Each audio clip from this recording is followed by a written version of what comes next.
সেদিনকে আমার হাজবেন্ড আমাকে বলছে, তুমি আমার পরিবারকে নিজের পরিবার ভাবো না।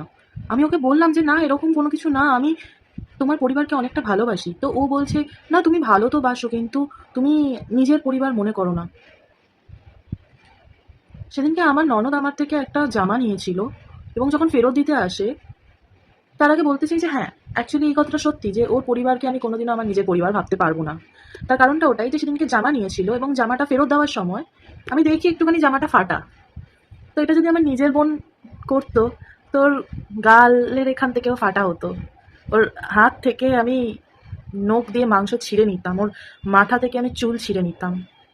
কিন্তু আমি আমার ননদকে কি বললাম, বললাম কোনো ব্যাপার না, এরকম জামা তো, এরকম সালোয়ার স্যুট তো 10টা চলে আসবে, কিন্তু তোমার আমার সম্পর্কতে যেন কোনো রকম ফাটল না ধরে, এটাই বললাম।